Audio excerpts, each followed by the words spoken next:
Assalamualaikum warahmatullahi wabarakatuh. Yang saya hormati Ibu Fitriana Rahmawati, MPD, dan Ibu Khairul Nikmah, SAB MAB, selaku dosen pengampu mata kuliah Administrasi Keuangan dan Perbankan.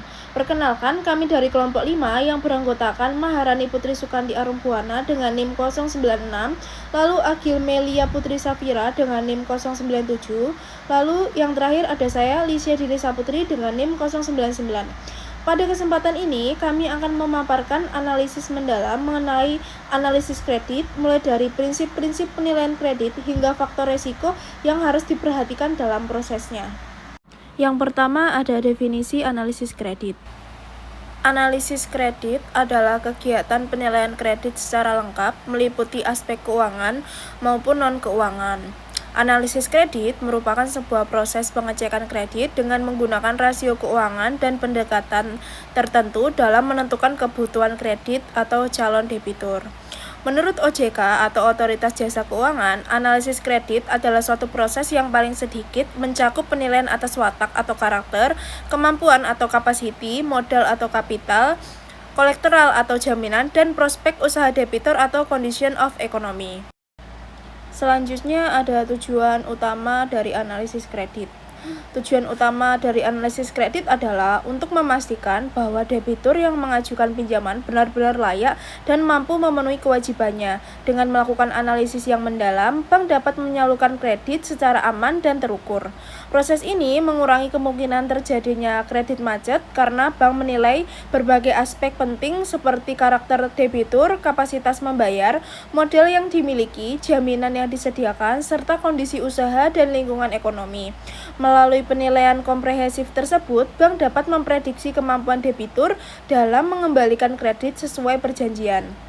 Menurut Kashmir tahun 2014, analisis kredit diperlukan agar keputusan pemberian kredit dapat dilakukan secara tepat, bertanggung jawab, dan tidak menimbulkan kerugian bagi bank. Artinya, proses analisis menjadi dasar dalam menentukan apakah kredit disetujui, ditolak, atau disesuaikan dengan kondisi debitur. Selanjutnya, menurut Rifai Festival tahun 2013 menegaskan bahwa analisis kredit berperan penting dalam meminimalkan risiko kerugian bank. Hal ini dilakukan dengan memastikan bahwa kredit digunakan sesuai dengan tujuan pengajuannya, sehingga dana yang disalurkan tetap produktif dan aman. Sementara menurut Denda Wijaya tahun 2009 menjelaskan bahwa analisis kredit merupakan langkah penting untuk menjaga kualitas portofolio kredit bank secara keseluruhan sekaligus mendukung penerapan prinsip kehati-hatian agar stabilitas keuangan bank tetap dijaga. Dengan demikian, analisis kredit bukan hanya sekedar proses awal sebelum kredit diberikan, tetapi juga merupakan mekanisme pengendalian risiko untuk memastikan bahwa kegiatan penyaluran kredit tetap sehat, aman, dan sesuai regulasi perbankan. Baik, yang selanjutnya ada jenis analisis kredit yang digunakan oleh bank bertujuan untuk memberikan penilaian komprehensif terhadap kelayakan debitur sebelum kredit diberikan.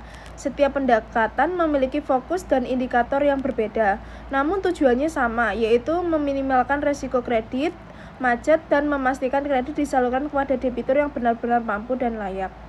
Menurut Kashmir tahun 2014, analisis kredit yang paling umum digunakan adalah prinsip 5C, yang terdiri dari yang pertama ada karakter, yaitu penilaian terhadap kepribadian, integritas, dan rekam jejak debitur dalam memenuhi kewajibannya.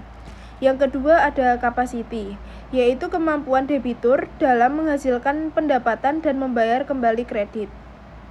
Lalu yang ketiga ada kapital, yaitu jumlah modal yang dimiliki debitur sebagai penyangga finansial. Lalu yang keempat ada kolateral, atau yaitu jaminan yang diberikan debitur sebagai bentuk keamanan tambahan bagi bank. Dan yang terakhir ada condition of economy, yaitu kondisi ekonomi industri dan lingkungan usaha yang mempengaruhi kemampuan debitur. Sementara itu, menurut Rifai dan Feitzal pada tahun 2013 memperkenalkan metode 7P yang memberikan penilaian lebih luas terutama dari sisi karakter dan prospek usaha. Metode ini mencakup yang pertama ada personality atau sikap, perilaku, dan integritas debitur. Yang kedua ada party atau klasifikasi nasabah berdasarkan tingkat resiko. Yang ketiga ada purpose, tujuan penggunaan kredit apakah produktif atau konsumtif. Yang keempat prospek atau prospek usaha debitur di masa depan. Yang kelima payment, kemampuan dan sumber pembayaran kembali kredit. Yang keenam profitability atau potensi keuntungan usaha yang dapat menjamin kelancaran pembayaran. Yang ketujuh ada protection atau perlindungan bank melalui jaminan atau asuransi. Metode 7P menjadi pendekatan yang lebih detail untuk menilai aspek psikologis, finansial, dan prospek usaha debitur.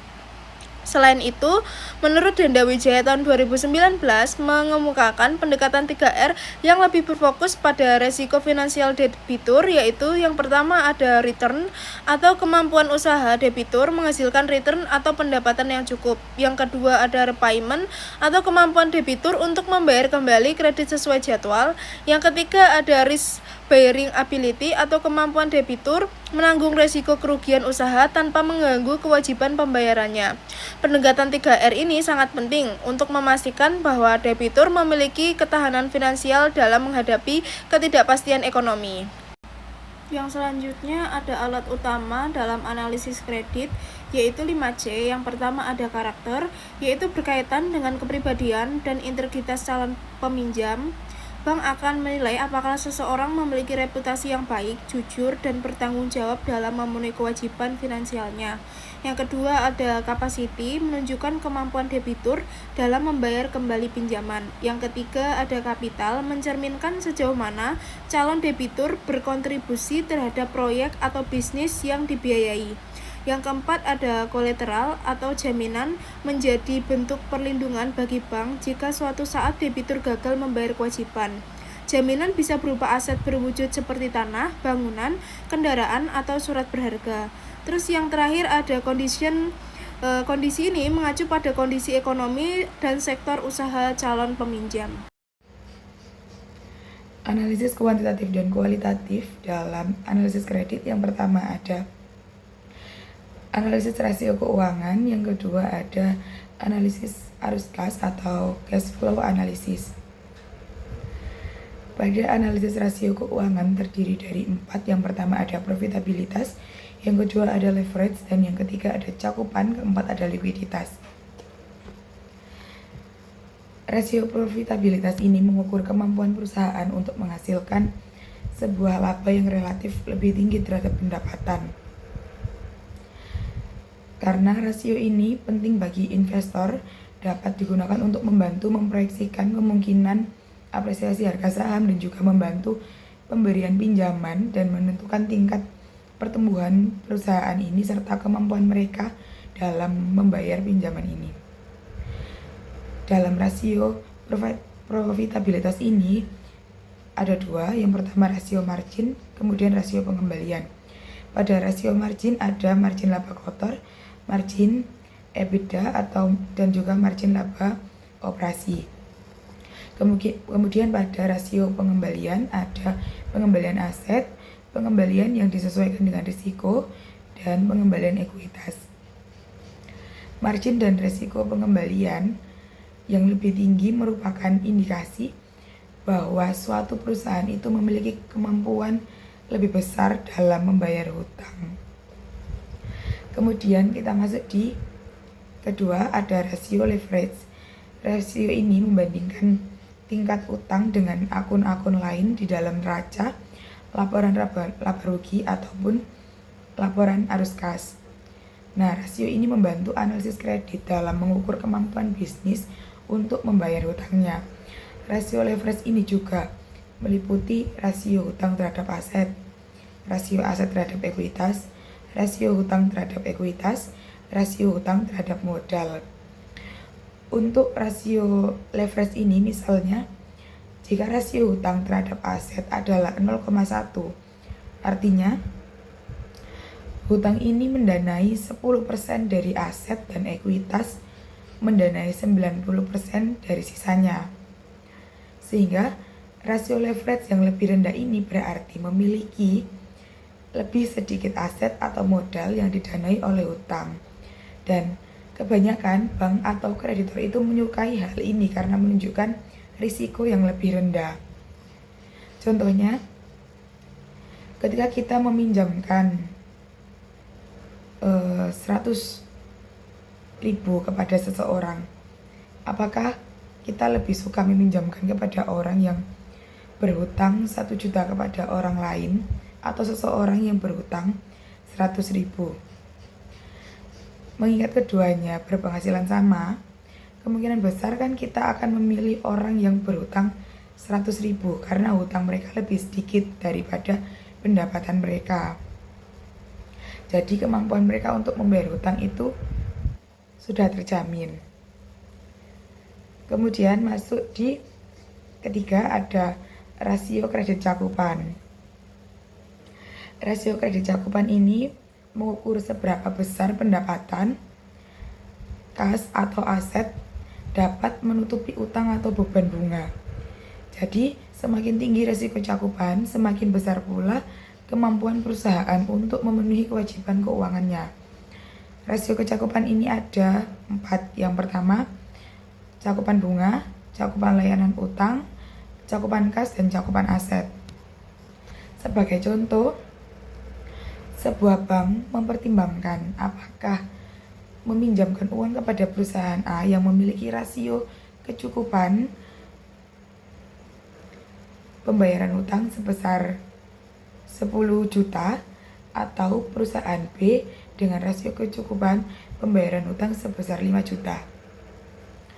Perusahaan A merupakan pilihan yang terbaik karena rasio tersebut menunjukkan bahwa pendapatan operasional perusahaan ini dapat menutupi total utangnya sebanyak 10 kali. Karena angka ini lebih besar dibandingkan perusahaan B yang hanya dapat menutupi utangnya sebanyak 5 kali. Kemudian kita masuk di rasio keempat, ada rasio likuiditas. Rasio likuiditas ini menunjukkan kemampuan perusahaan untuk mengkonversi aset menjadi kas. Dalam analisis kredit ini, rasio menunjukkan kemampuan peminjam untuk melunasi hutangnya. Rasio likuiditas ini yang lebih tinggi menunjukkan perusahaan lebih liquid dan oleh karena itu dapat lebih mudah melunasi hutangnya yang belum dibayar. Adapun rasio dari liquid meliputi 4: rasio lancar, rasio cepat, rasio kas, dan modal kerja. Sebagai contoh, rasio cepat adalah aset perusahaan dikurangi persediaan dan biaya dibayar di muka dibagi dengan liabilitas lancar. Nah, seseorang sedang mempertimbangkan untuk berinvestasi di 2 perusahaan yang sangat mirip, kecuali perusahaan A. Perusahaan A memiliki rasio cepat 10 dan perusahaan lainnya memiliki rasio 5. Perusahaan A adalah pilihan yang lebih baik karena perusahaan A memiliki rasio 10 dan menunjukkan perusahaan itu memiliki aset liquid yang cukup untuk menutupi liabilitas mendatang. Kemudian berikutnya ada analisis arus kas atau cash flow analysis. Ya, cash flow analysis ini adalah inti dari analisis kredit karena pinjaman dibayar dengan uang tunai, bukan dengan laba. Kemudian, dalam analisis kredit ini, laporan arus kas adalah laporan keuangan yang paling penting karena menunjukkan likuiditas yang sebenarnya. Arus kas dari aktivitas operasi atau cash flow from operation atau CFO adalah uang tunai bersih yang dihasilkan atau digunakan oleh kegiatan bisnis utama, misalnya dari penjualan produk atau jasa. dengan komponen utama itu penjualan tunai, penerimaan dari piutang, pembayaran kepada pemasok, kemudian pembayaran biaya operasional, dan pajak. Nah, dalam analisis kredit, CFO ini menjadi sumber utama pembayaran utang karena arus kas operasi harus positif dan stabil dari tahun ke tahun.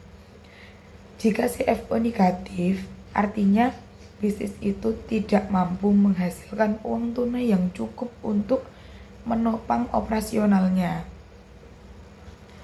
Kemudian, yang kedua ada arus kas dari aktivitas investasi atau cash flow from investing atau CFI. CFI ini adalah uang tunai yang digunakan untuk membeli atau menjual aset dalam jangka panjang, yang mana ini merupakan aset non-lancar.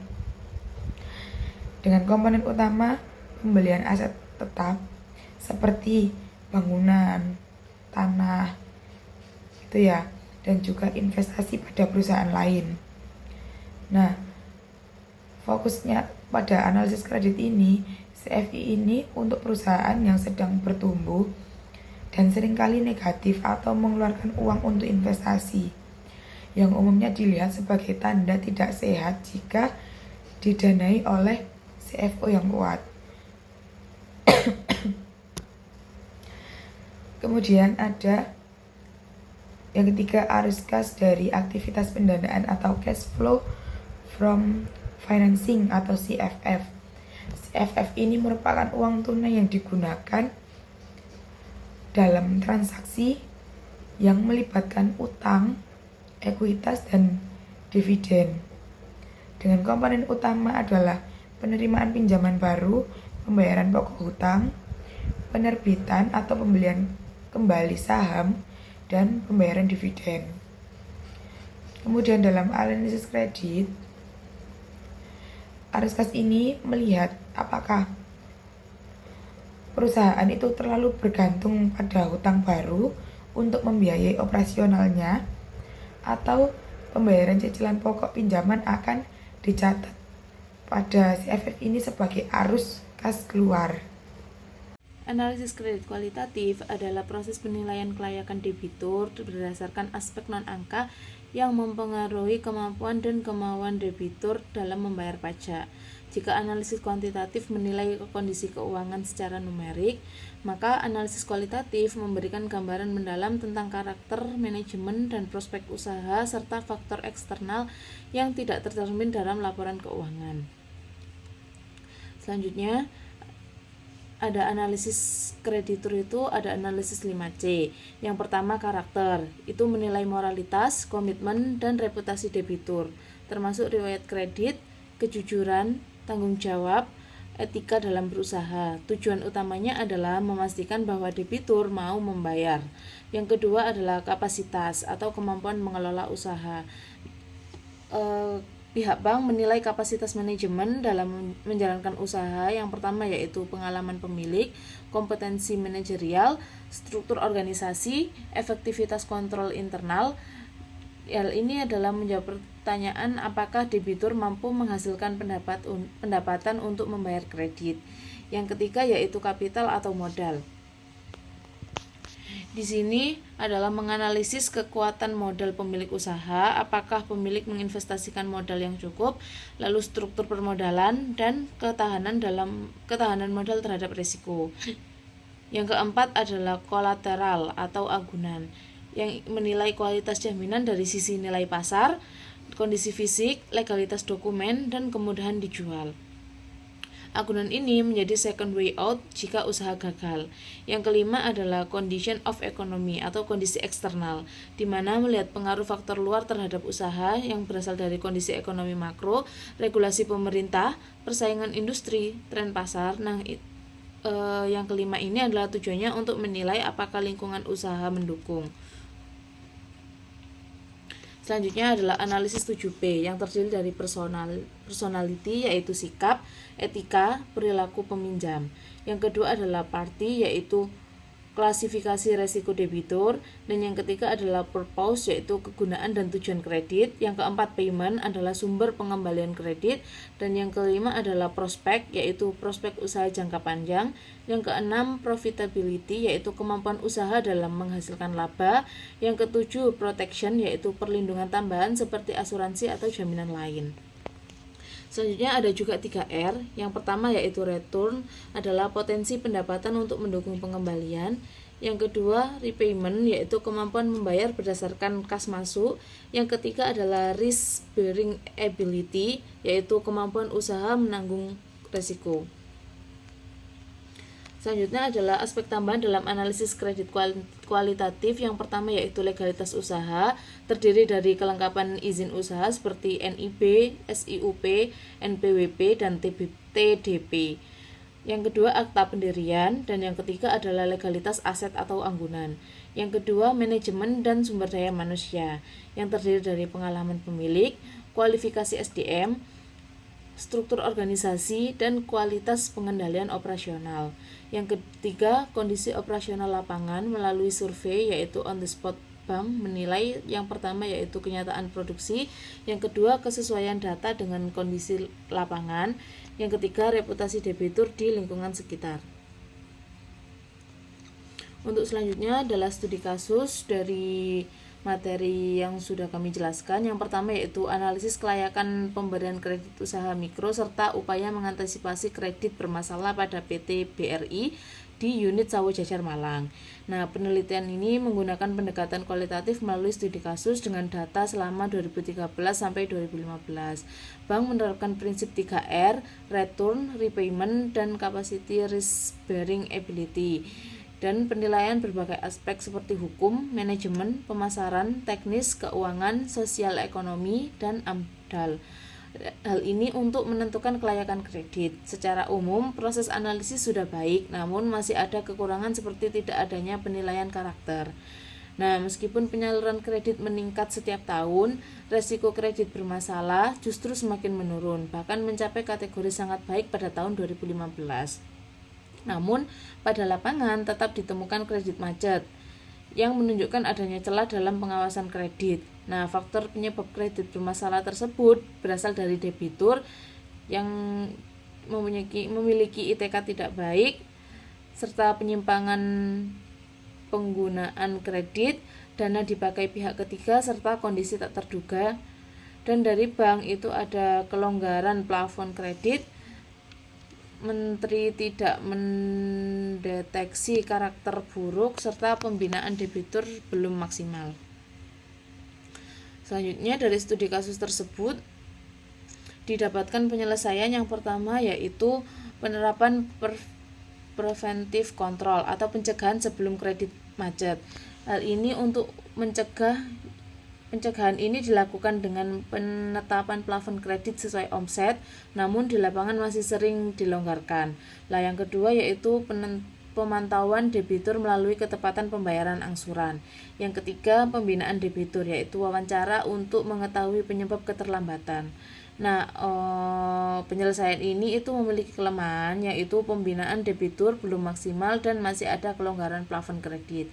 Yang kedua yaitu represif control atau penanganan saat kredit sudah bermasalah, yang dilakukan ketika debitur telah mulai menunggak dengan cara yaitu rescheduling atau memperpanjang jangka waktu kredit agar angsuran menjadi lebih ringan. Lalu yang kedua, reconditioning, di mana bunga dapat diubah menjadi pokok utang. Lalu penurunan bunga hanya untuk debitur kolektabilitas 4-5 dan penghapusan bunga tidak dilakukan agar tidak memancing moral hazard. Lalu yang ketiga yaitu liquidation atau opsi terakhir, di mana penyitaan jaminan dilakukan jika debitur tidak kooperatif dan tidak beritikat baik. Lalu dilakukan setelah surat panggilan 1-3 tidak ditanggapi. Baik, berikut presentasi singkat dari kelompok kami. Selebihnya kami mohon maaf apabila ada salah kata. Kami akhiri. Wassalamualaikum warahmatullahi wabarakatuh.